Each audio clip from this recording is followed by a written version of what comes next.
Drugs మాఫియాపై ఉక్కుపాదం మోపుతున్నారు SOT పోలీసులు. కీసర వద్ద అక్రమంగా డ్రగ్స్ తరలిస్తున్న డ్రగ్ పెడ్లర్లను అరెస్ట్ చేశారు. రాజస్థాన్ నుంచి హైదరాబాద్కు అక్రమంగా డ్రగ్స్ సరఫరా చేస్తున్నారని తెలిపారు.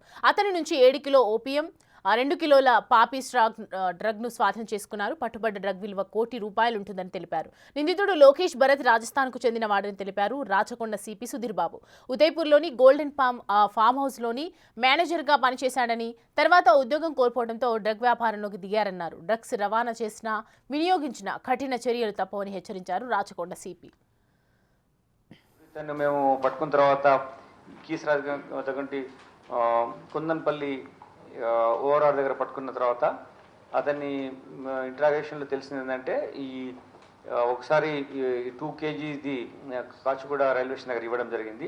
ఇప్పుడు ఈ 7 kg ఉన్నటువంటి ఓపియంని తీసుకొచ్చి ఇక్కడ దీనికోసం అమ్మడానికి అని తీసుకోవడం జరిగింది.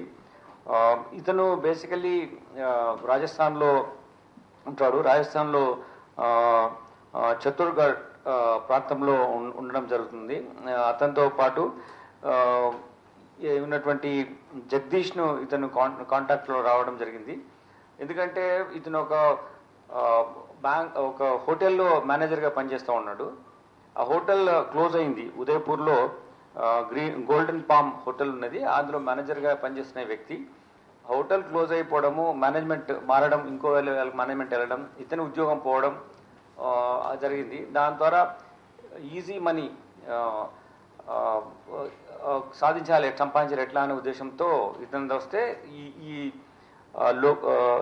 లోకేష్ అతను జగదీష్ గుజ్జర్తో కలిసినప్పుడు, జగదీష్ గుజ్జర్ ఆల్రెడీ యాక్టివిటీలో ఉన్నాడు కాబట్టి నీకు ఇటువంటిది ట్రాన్స్పోర్టేషన్ హ్యాండింగ్ ఓవర్ యాక్టివిటీలో ఉంటే నీకు సరైన విధంగా డబ్బు వద్దు అని చెప్పిన మూలంగా ఇతను ఈ బిజినెస్